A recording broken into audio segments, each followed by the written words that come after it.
big day with Pro Day here and all that sort of thing.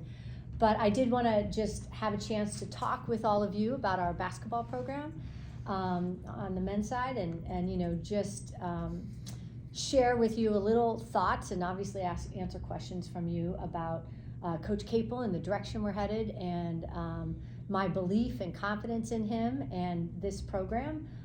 We did not have the season we expected or wanted to have, obviously, and that's not news or anything.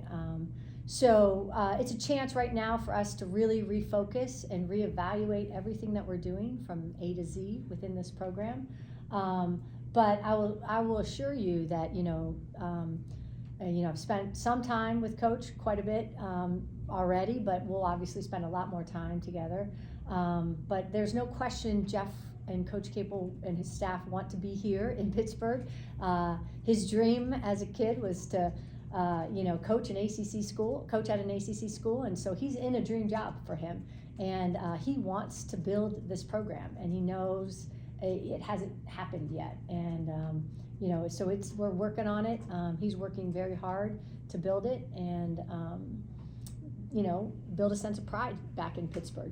Basketball is really important in this city, and we understand that. It's really important to our athletic department, and it's a huge priority for us. So, with that, I obviously open it up to any questions you might have. Heather, Jeff's talked a lot about the transfer portal and how it's changing all of college sports. Has that led to you guys talking about, just moving forward, finding a different way to utilize it to benefit the school? Whereas traditionally you could go really hard at high schools and maybe look at transfers. Does that change a paradigm shift there? Yeah, no, it's a really good question, because there's no question it's got to be a balance, right? And you do have to shift, and you do have to prioritize a focus and a time that you have staff evaluating the people, the student athletes in the transfer portal. It's not something we want to bank on, that you're going to find 2 or 3 diamonds in the rough.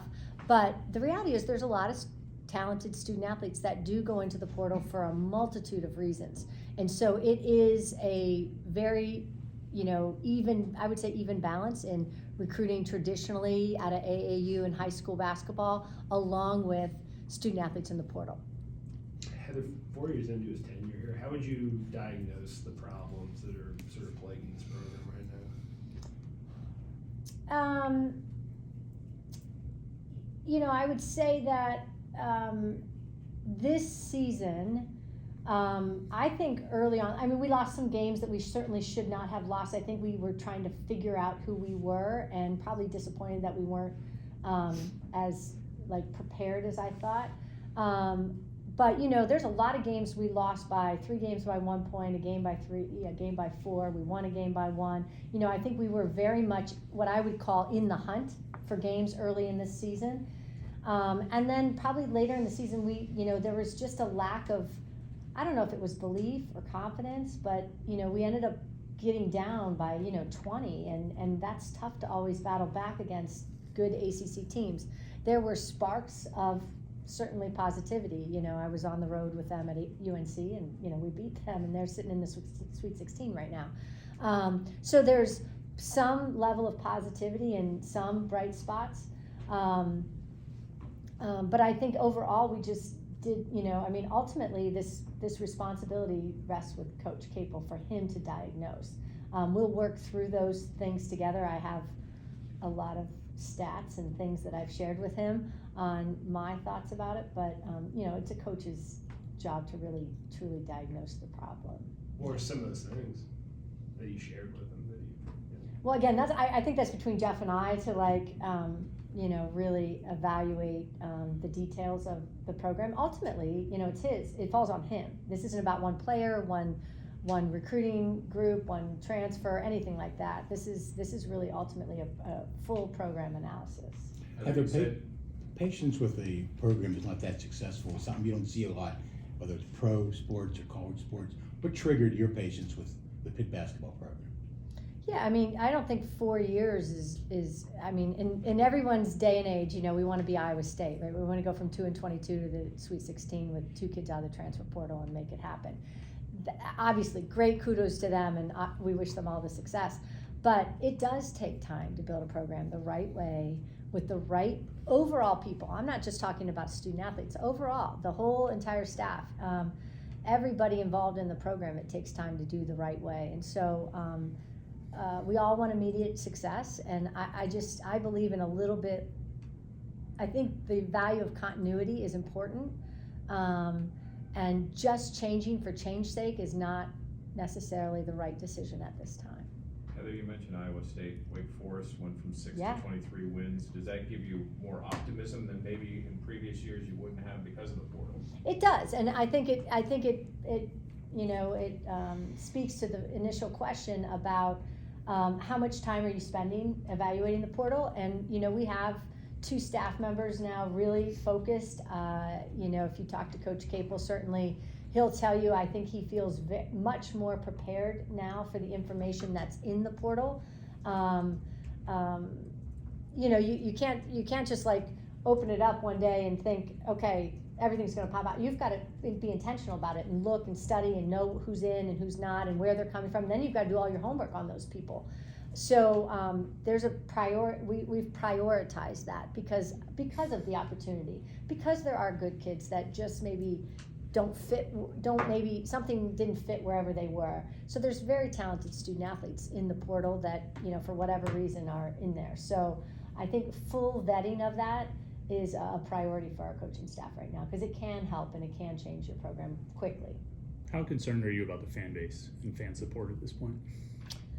Absolutely concerned, because I think that the most important thing is building a sense of pride in what we do, and building that pride stems from the kids in the Oakland Zoo and the people that you meet that were a part of the Oakland Zoo when they were students, and just the connectivity in this community. It's really important to us, and so I know there's no one more disappointed than our coaching staff about not performing where they want to be right now.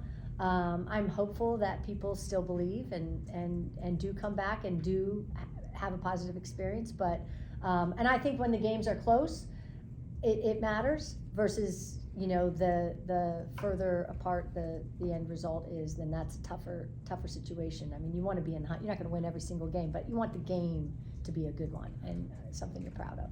What does John's statement that he released yesterday about sticking with the program, his love for Coach Capel, and just his progress that you saw from him, not just as a player, but as a person over the last 2 years?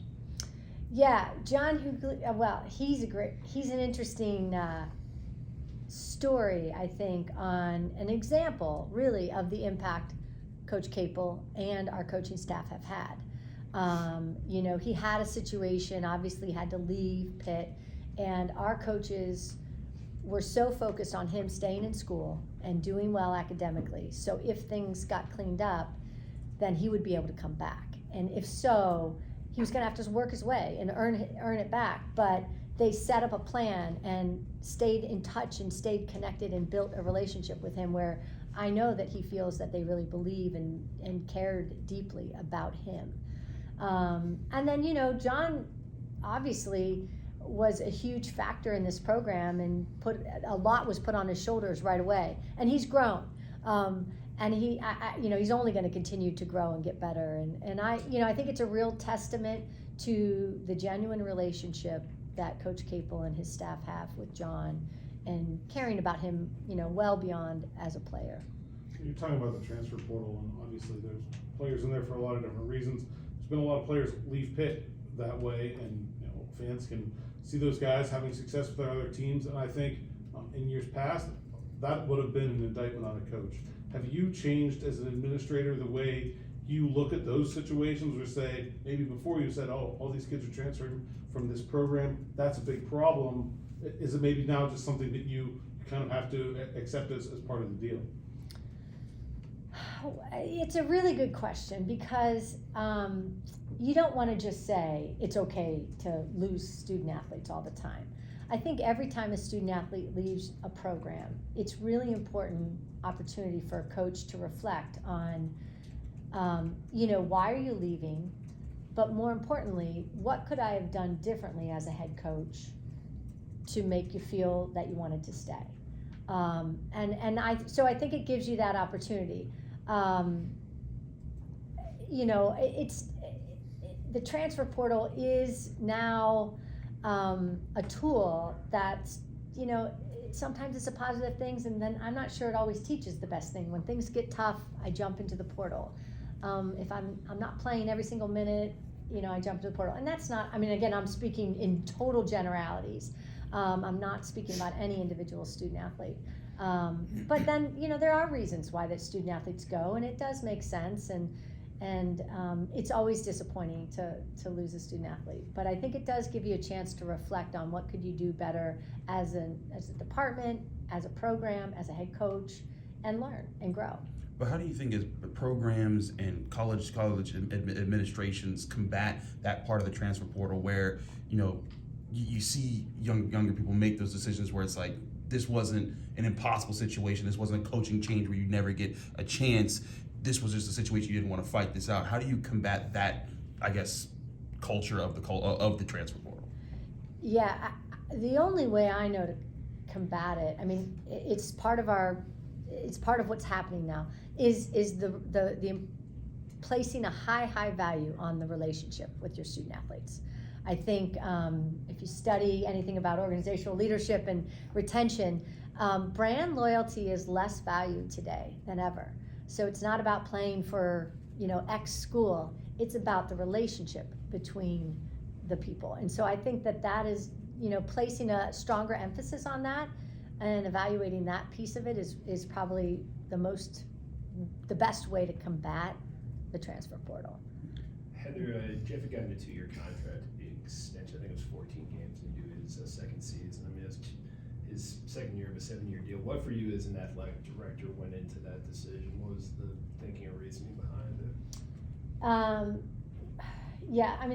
There were a lot of things. Some that, I would say that, I don't know if people remember and can reflect back when Jeff first came, but there was a lot of positivity and infusion of energy and excitement and belief in what he's building. And that has not waned from me.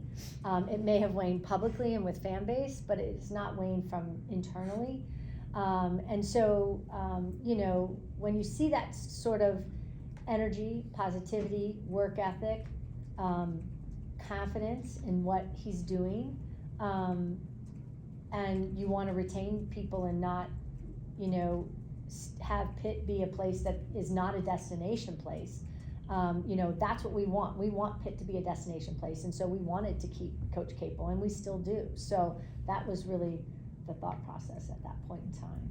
Heather, have you seen that positivity wane with Jeff, specifically, just even on a personal level, like outside of the games, just for him to go through a season like the program went through? Well, no one takes it harder, right? Understandably. We all can sit back and, evaluate and criticize and all of the things and reflect. But no one is standing on the sideline, dealing with the losses at times. And so, yeah, there is a frustration, I would say, or a disappointment in his own self. Like, it's not about anything else, but I would say in his own self, he is frustrated that it hasn't quite, we haven't quite gotten there yet, or he hasn't gotten this group to win yet, So, but it's not a deterrent. So I would say he's undeterred, but maybe, at times frustrated because it hadn't resulted in the results that he wanted. What do you think is the role of someone in your position when it comes to the management of a program, specifically regarding the coaching staff? Mm-hmm. And I guess, sort of put a short way, do you think an AD should tell a coach to change his staff, fire assistants, make changes in that level? No, not unless there's serious integrity issues going on. That is not my job. There have been reports out, Heather, that, with Jeff's buyout after this year would have rated, some reports have said had a 15 million, some have had a 17. Are those accurate? Well, I'm not going to comment about anyone's individual personnel matter as far as buyouts and contract issues. But if your question is, did the buyout deter me from making a change? The answer is no. You know, I mean, you don't make personnel decisions based on buyouts at the end of the day. You know, you do it based on the ability and the leadership qualities of that person, and your confidence in them and their belief in what they're doing. And so that's why we kept Jeff. There were a lot of people who could have criticized Pitt football for not having more success before this year and said, like, you know, there's no 9 wins, where's the success? But then Pat, and then they won the ACC championship, 11 wins and all that. Is that another example of maybe the importance of sticking to someone to build a culture and who builds those relationships with the team rather than, switching things up just because something isn't working in the moment? Yeah, I mean, every program is, it's complex, right? So every program is evaluated on a lot of different factors and a lot of different ways you try to help your coaches improve as a head coach. When I got here, this was Coach Narduzzi's first head coaching position, right? And so things like we didn't have full nutrition. I was like, how do we not have a nutritionist at football? I mean, things that were just not in place to help his program have success. And then things that I observed about, any number of things. Pat and I have a very direct and honest, open relationship. And so if I see something that I think he could be better at, that we all need people to give us feedback on what we can improve upon. And so over time, I would say something and he would fix things, and I would say something and he would fix things. And I would say Coach Capel and I have the same type of relationship where I'm working on what I can perceive from my seat. I'm not at practice every single day, and I'm not in every single locker room, every single game. But from my perspective, that's part of my job, is to help them see things that they might not see. When you're at the top, it's kind of, as the head coach, it's hard to give feedback to them from other roles in the department. But so that's my job. And so with Coach Narduzzi, it did take a little time, but you saw great qualities in him. The real, genuine relationships with student athletes is extraordinary. The relationships he has with a lot of different constituents is extraordinary. His attention to detail, his caring, his passion, his ability to get this team to play hard all the time and believe in themselves. And so it was about getting the right kids at the right time. And there were maybe things that needed tweaked and fixed, and a few less penalties here and there, and we had things came together very well. So can you share any examples of those things you talked over with Pat? Yeah, he would tell you I talked to him about penalties. Not obviously you're going to have penalties, but things that are within your control, right? Discipline penalties. There's kind of penalties that are just lack of discipline versus penalties that are controversial. Pass interference, trust me, we're going to get pass interference with the way we play defense, right? But offsides, illegal motion, too many, those sorts of things. That's discipline. What about global things with the program as a whole? I don't know that I can. We go over a lot of things, so we evaluate everything about the program. Kind of A to Z, from recruiting to visits to facilities to travel, how we eat, every aspect of it. Uniforms and how we keep the locker room. Things that I see that others might not see. So it's just a full evaluation. His staff, I meet with every assistant coach. I'll meet with every assistant coach on the men's staff. And it's about relationships, getting to know getting to know them and finding out what can help the program as a whole. Heather, when you and Jeff met last week, what sort of vision did he lay out to you?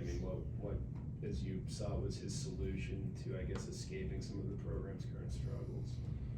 Yeah, Craig, I don't know. We talked a little bit about that, but this was a little bit more of reflection and a deep dive into kind of how he's feeling, how he's approaching it, his desire to continue to be at Pitt and build this program, his confidence in that. And then a little bit of my reflection on, what I've seen as a program and, from my lens, you know, things that we need to evaluate and do better. And then, you know, he was obviously in the process of meeting with team and student athletes, and then we'll circle back. I'll meet with all of his coaches and staff, and then we'll circle back and talk about the changes, or, I mean, I'm gonna listen to his plan and his changes. So I think this was sort of a initial conversation as opposed to necessarily really building out the plan for the next future. He's obviously heavily focused on recruiting. We talked about the needs, what he's looking at, the, you know, who's on the radar, which obviously I can't comment about, but that was a little bit more of the focus of the program moving forward.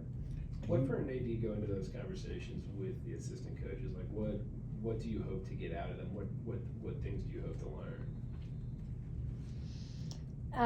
Well, it's very in depth. So I have sort of a whole plan. You know, I have a plan that I go through with them, and I evaluate. And I talk to them about, you know,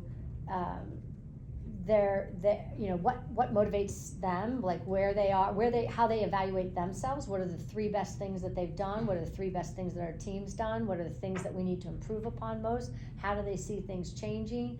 How have you grown as a coach? What are things that we can do better as a department to support? I mean, it's a pretty thorough evaluation of everything from their role and their perspective to the whole staff and the unit and the program, and then the department, how we're supporting them, and then really how they feel they make an impact and how they feel they can make things better. You know, I'll talk to them a little bit about relationships with student athletes too, and obviously they are heavily involved in recruiting, and, you know, kind of break up the team, you know, big guys and, you know, little, so I think, yeah, it's a great opportunity for me to sit down with them just one-on-one and understand a little bit better about how they're thinking and what they're seeing and things that they might see that Coach Capel doesn't.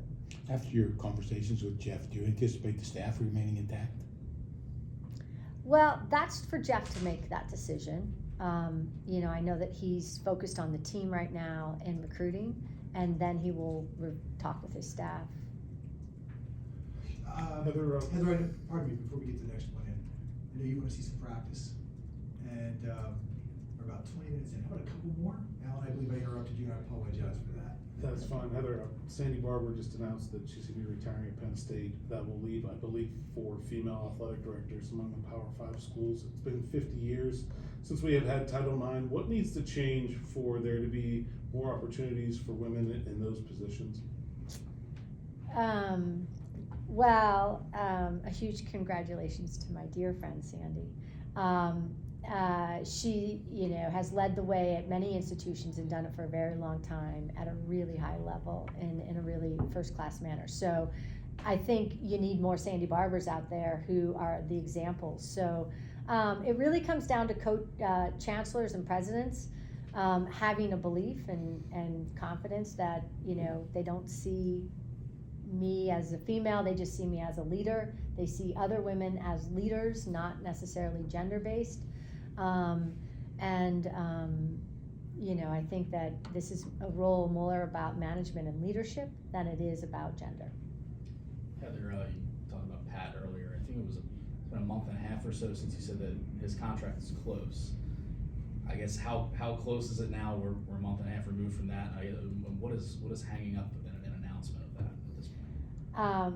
It's imminent. EJ's hanging me up. So no, I always blame EJ. No, of course not. No, it's very imminent, and we thought the appropriate time made sense. So there's no question we're in a good place with that agreement. All right. Appropriate time would be maybe spring game? Like perhaps, maybe before the We're spring. going to do it at your house. When does Tess allow us to come? Yeah. Come on up. Yeah. It will be very soon, and we're excited about that announcement, yes. Thank you, Heather. Yeah, Thank you, everybody. thank you all. Thank you. Yes, yes. Appreciate your time. Yeah. You